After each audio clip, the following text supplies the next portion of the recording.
Hello everyone, welcome to my channel. Friends, today I have brought for you Learn Translation from Zero Part 5. In this part, we will deal with the present perfect continuous tense.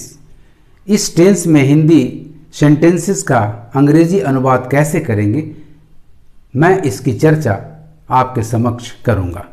तो आइए topic पर चलने के पहले इस video को like कर लें और यदि आपने अभी तक मेरे चैनल को सब्सक्राइब नहीं किया है तो इसे सब्सक्राइब कर लें और साथ साथ बेल आइकन को भी प्रेस कर लें ताकि आपको लेटेस्ट नोटिफिकेशंस मिलते रहें। तो आइए फ्रेंड्स, टॉपिक शुरू करते हैं। Present perfect continuous tense, English verbs, वो एक्शन भी हो सकता है, वर्ब टू भी हो सकता है। तो इंग्लिश वर्ब्स आपका जो यहां अप्लाई होगा वो हैज, हैव, बीन और उसके साथ एक्शन वर्ब यदि है तो मेन वर्ब नंबर 4, और यदि एक्शन वर्ब नहीं है तो फिर उसकी जगह पर कॉम्प्लीमेंट का प्रयोग आप करेंगे। हिंदी सेंटेंसेस के जो एक्शन वर्ब्स होंगे या जो वर्ब्स ऑफ बीइंग होंगे उनका अंत आपको मिलेगा नंबर 1 ता रहा है, वह खेलता रहा है, वह गाता रहा है।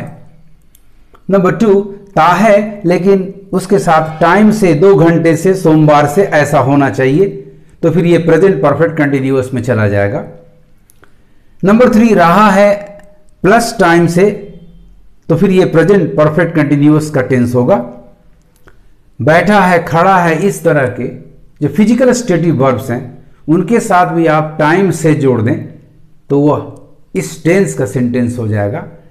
एंड नंबर 5 है, हो, सिंपल प्रेजेंट टेंस, यदि इसके साथ टाइम से जुड़ जाए 2 दिनों से, 20 वर्षों से, तो इसका अनुवाद भी हम प्रेजेंट परफेक्ट कंटिन्यूअस टेंस में करेंगे।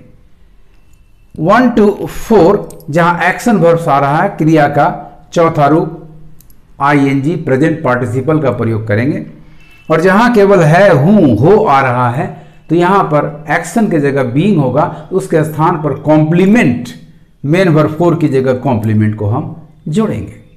इस टेंस के पॉजिटिव सेंटेंस में अनुवाद करने के लिए आप सब्जेक्ट, उसके बाद ऑक्सिलरी वर्ब हैज या हैव बीन का प्रयोग करें।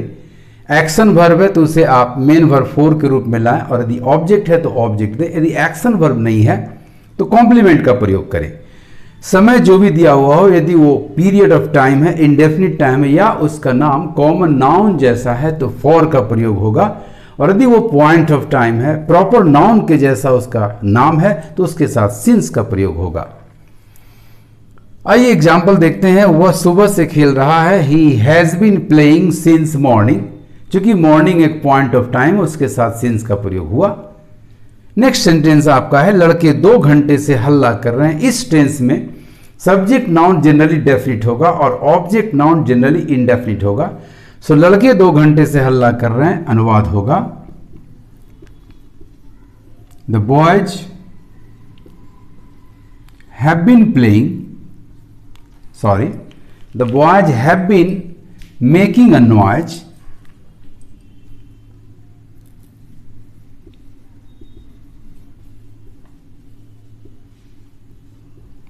फॉर 2 घंटे से, ये पीरियड ऑफ टाइम है, फॉर 2 आवर्स। रानी कुछ देर से बैठी है, रानी कुछ देर से बैठी है, रानी बैठी है, ये प्रेजेंट कंटिन्यूअस है, लेकिन कुछ देर से ये लग जाने से ये प्रेजेंट परफेक्ट कंटिन्यूअस हुआ, तो अनुवाद होगा रानी हैज बीन सिटिंग, कुछ देर, ये पीरियड ऑफ टाइम है तो फॉर का प्रयोग करें, for some time. Let us see the next one. Raju गत सप्ताह से बीमार है, बीमार एक कॉम्प्लीमेंट है, एडजेक्टिव है, यानी यहां बीइंग का सेंस है। राजू बीमार है, ये सिंपल प्रेजेंट हुआ, राजू इज इल, लेकिन गत सप्ताह से बीमार है तो Raju has been ill.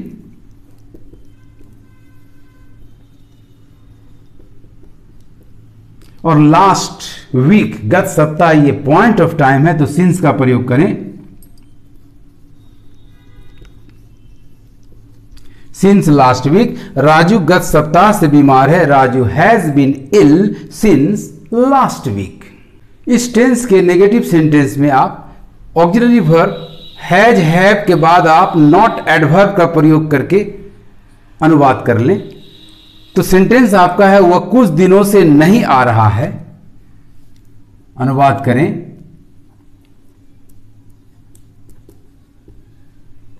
He has not been coming. कुछ दिनों से ये पीरियड ऑफ टाइम है। प्रीपोजिशन फॉर का प्रयोग करें, for some days. He has not been coming for some days. Mona गत दिन से नहीं खा रही है।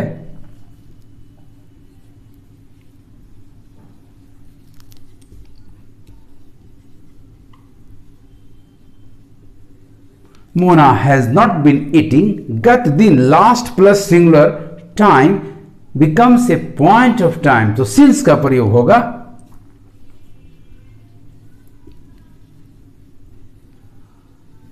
Since last day. Mona has not been eating since last day. इस टेंस में यदि इंट्रोगेटिव सेंटेंस हो, जस्ट नो हो, तो आप हैज हैव से शुरू करेंगे। WH हो तो हैज हैव के पहले एक WH वर्ड, एक क्वेश्चन वर्ड यूज करेंगे। उदाहरण देखिए, क्या वह पिछले सोमवार से यहां आ रहा है? तो अनुवाद होगा Has he been coming here since Monday last? याद रखें कि लास्ट वर्ड का प्रयोग दिन का नाम और मंथ के नाम में अंत में होगा।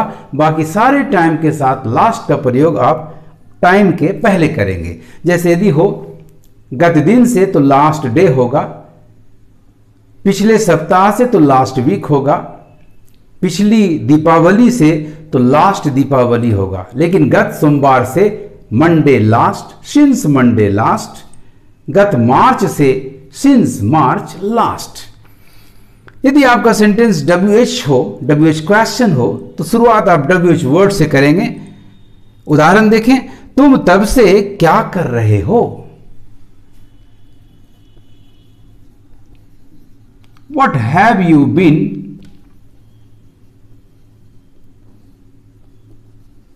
doing since then? तुम तब से क्या कर रहे हो? What have you been doing since then? यदि इस टेंस में इंट्रोगेटिव नेगेटिव सेंटेंस मिले तो उसके अनुवाद में हैज हैव प्लस सब्जेक्ट के बाद आप नॉट का प्रयोग कर दें।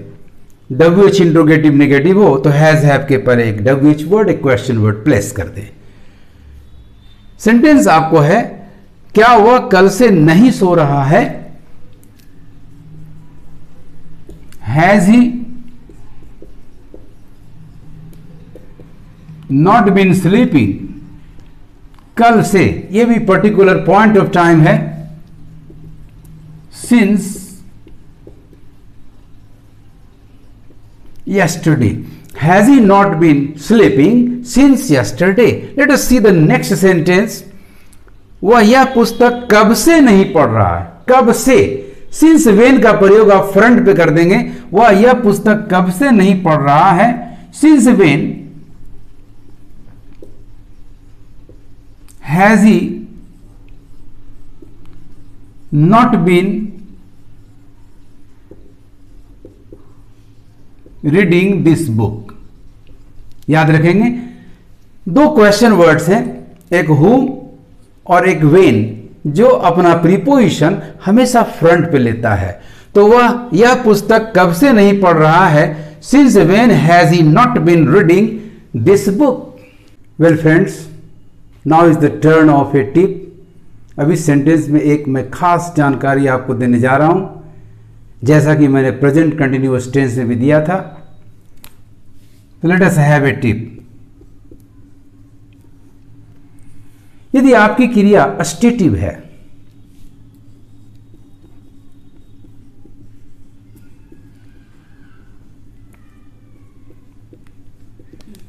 फॉर एग्जाम्पल सोचना,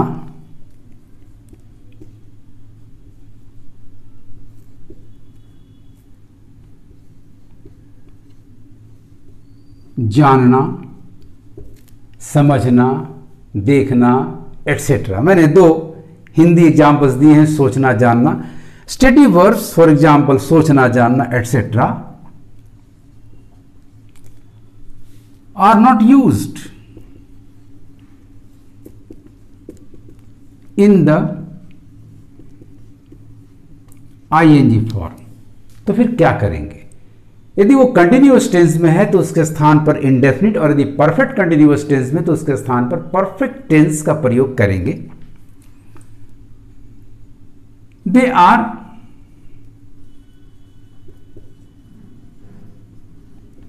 translated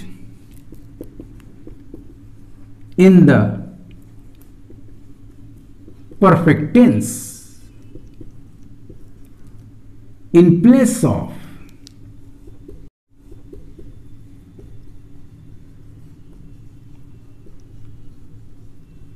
the perfect continuous।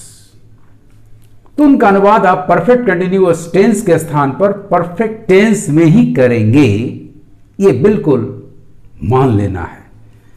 For example, वह सुबह से सोच रहा है, तो ही हैज बीन थिंकिंग के जगह पर आप बोलें ही हैज थॉट।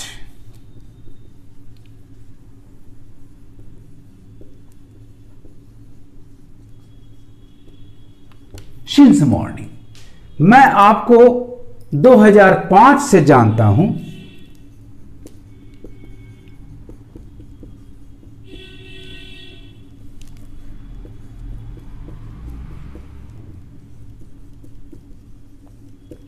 मैं आपको 2005 से जानता हूं,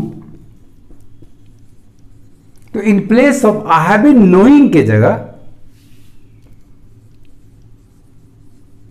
आई हैव नोन यू सिंस 2005। इस तरह से आप बड़ी सावधानी से अनुवाद करेंगे। तो आपने देखा फ्रेंड्स, अनुवाद वास्तव में, ट्रांसलेशन वास्तव में एक कला है, और इस कला में सही उतरने के लिए, अपने आप को परफेक्ट बनाने के लिए जरूरत है आपको टेंस का अच्छा ज्ञान होना चाहिए, साथ साथ सब्जेक्ट की पकड़, वर्ब को पकड़ना है, और साथ साथ एडवर्ब को भी ध्यान से देखना है। अनुवाद करते समय उन्हें एक प्रॉपर ऑर्डर में सजाना है और अपने सेंटेंस को सही सही व्यक्त कर देना है। आपको मेरा ये वीडियो कैसा लगा कमेंट करेंगे और ज़्यादा से ज़्यादा शेयर करेंगे। Thank you for watching my video.